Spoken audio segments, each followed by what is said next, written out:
Hi everybody, welcome back to my channel. I'm going to tell you some more of my lupus pregnancy story today. It's a doozy, but thanks for sticking around for the ride.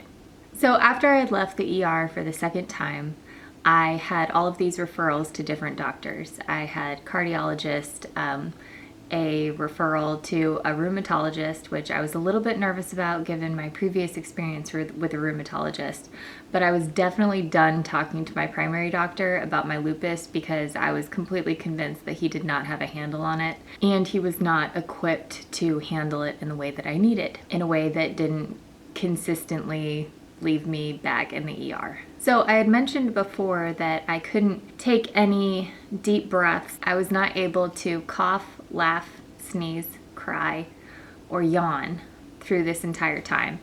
And I hadn't tried any of those yet. I would just suppress coughs. I would cry in a way that didn't make me breathe in large amounts of air. So this morning that I'm talking about, I was about to head out to the cardiologist. I got to the car and the battery was dead. My husband was at work an hour away. I didn't feel like I could ask anybody to help me jump it. In truth, I had neighbors on each side that would have helped me, but I was so frustrated at this point and so depressed with everything that was going on that I didn't ask anyone. So I started to cry and I was not able to breathe when I cried. And I would breathe in a large chunk of air and it would feel like I was getting stabbed in the back. And then I would yell and that would force all of the air out of my lungs. And then I wasn't able to take it back in again because it would spasm. And that would make me cry harder because it was really scary. This panic attack / breathing episode lasted about 20 minutes and I thought I was going to die. I thought somebody was going to find me in the house later that day or that evening when my husband came home, and it was really scary for me. After I calmed down, I was able to call my husband and tell him that the car was dead. And then I was able to call my cardiologist to tell him that I would not be there and we needed to reschedule my appointment. Luckily, he was able to get me in later that week.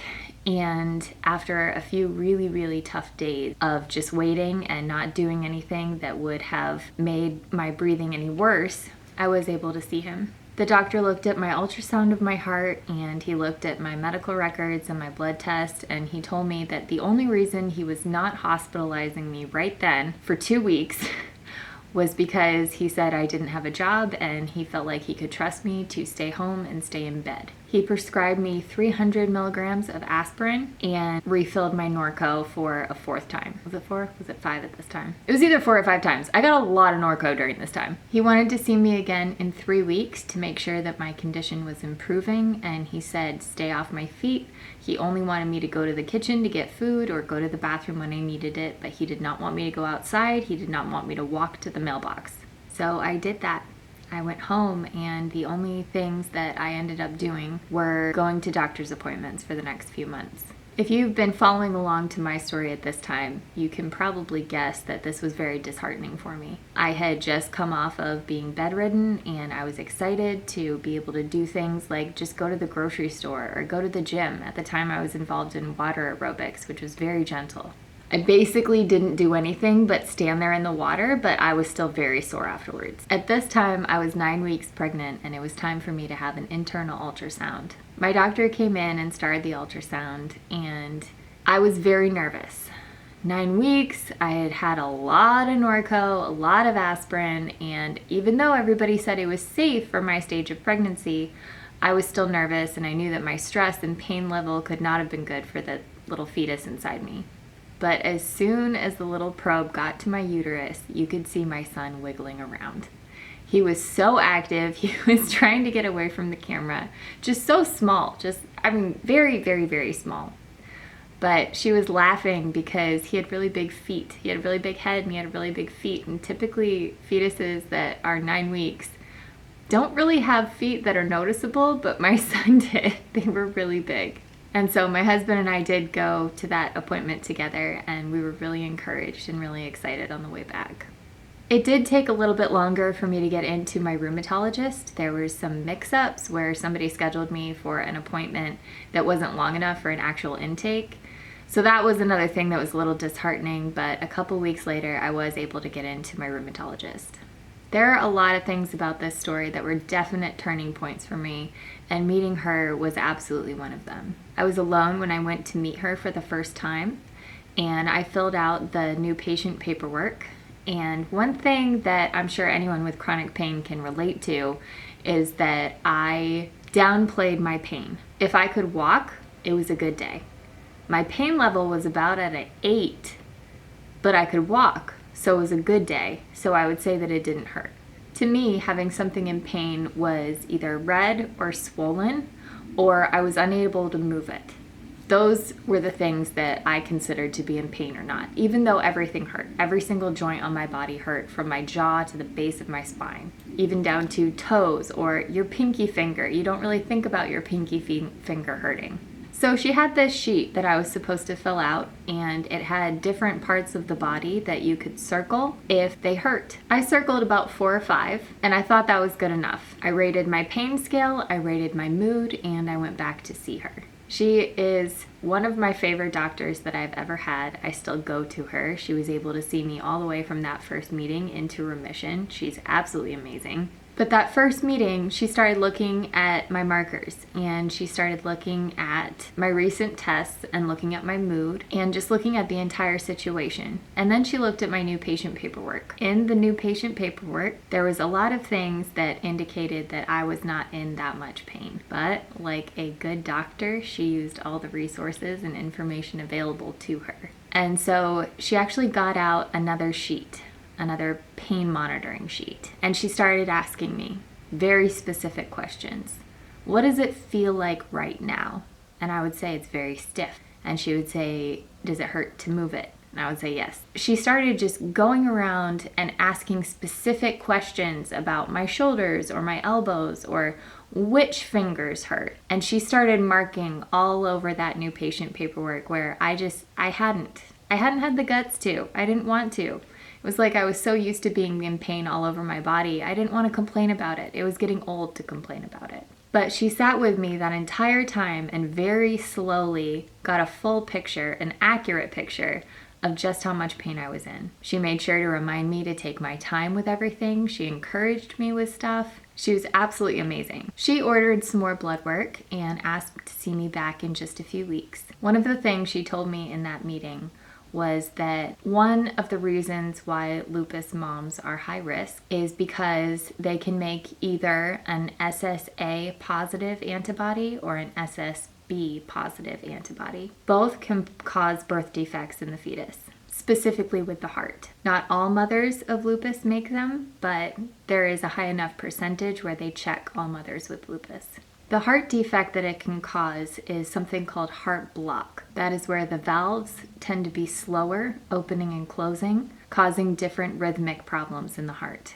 In the mild cases, the child has a cardiologist and they just watch him and hope that he will grow out of it. In the more severe cases, the child has a pacemaker put in and he has one for the rest of his life. In the most severe cases, it can cause death. Walking out of that appointment, I was definitely praying that I had no such antibodies. In truth, I had no such luck. My blood did contain the SSA positive antibody, which would mean that from weeks 12 through 30, I would have weekly fetal heart echo to look for any kind of heart block. Another thing that she found in my testing was that my hemoglobin level was very low. A normal hemoglobin level is between 12 and 15.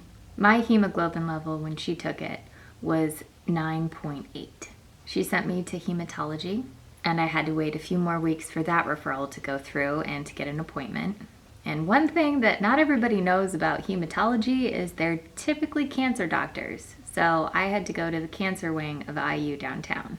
I spoke with that doctor, and he told me that there was nothing that he could do about my anemia. He said with the pregnancy and the lupus as active as it was actually an anemia of inflammation, where it didn't matter how much iron I took in. I was still going to be anemic because none of the iron was being processed by my blood. He took my blood again, and luckily it was above 10 at the time, but he told me that he wanted to take my blood every 2 weeks to make sure that I had enough blood in my body. He said that we would have to do a blood transfusion if it ever went below 10 again. Again, he was very kind. Everybody, once you get into the specialist arena, typically is, in my experience. So I was very thankful for that. Walking out of all those appointments, I felt very run down. I felt very defeated and discouraged. I felt like it didn't matter how much I tried. Either the baby or I wasn't going to make it, and probably neither of us. I was very thankful to still be seeing a therapist at the time, and the things that we were working on were nothing deep in the psyche. It was basically just coping skills to keep hanging on. When I was at home, I would watch TV, I would pet the cats, I would sleep. I would try to drink enough water, but that was about it. I felt like my entire life was just waiting for the next bad news to happen. After a month or so, I saw my cardiologist again, and my breathing had only gotten worse. He asked me what I had been doing, and I told him that I was following his instructions. I was basically on bed rest. He told me to double my water intake and to cut out all salt. He also increased my aspirin. Since the psychosis, I had rejected any steroids, and so all my doctors knew that that was out of the question for me. I had been off Norco for a long time at this point, and I had basically just accepted the fact that I couldn't breathe every day. The sound of my lungs really concerned the cardiologist though, and he ordered another echo. What he saw in that result was that not only did I have pericarditis, a pericardial effusion, and pleuritis, but now I had a pleural effusion, where there was actually fluid on the outside of my lungs as well. So basically my entire chest was just inflamed and painful. He told me to keep doing what I was doing and he would see me soon. That's probably the hardest thing of this whole thing, was I was doing everything right and I was still getting worse. But at the time my mindset was so negative. I was so discouraged and not able to think that anything was going to work out anyway. I didn't want to talk to anybody because I was afraid they were going to bright side it to me. And I was not in the mood to look at any kind of bright side. Well guys, that's where I'm going to leave you for today. Just a reminder, my kid made it and he is good. He is very healthy. And now I'm in remission, so am I. Thank you guys so much for hanging out. Please like and comment if you would, and subscribe. That's the other one. Like, subscribe, comment if you would, and I'll talk to you guys later. Bye. The things in any sudden way. So coughing, laughing, sneezing, yawning, and there's another one. I couldn't hiccup. That was one. Oh, crying. Duh, crying. That was the other one.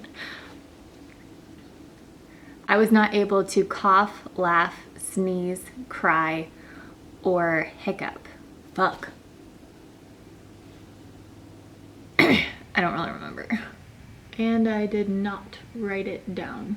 At this point, I was 9 weeks pregnant, and it was time for me to have an internal ultrasound. That's hard to say. Perform the procedure. Very low hemoglobin level. No.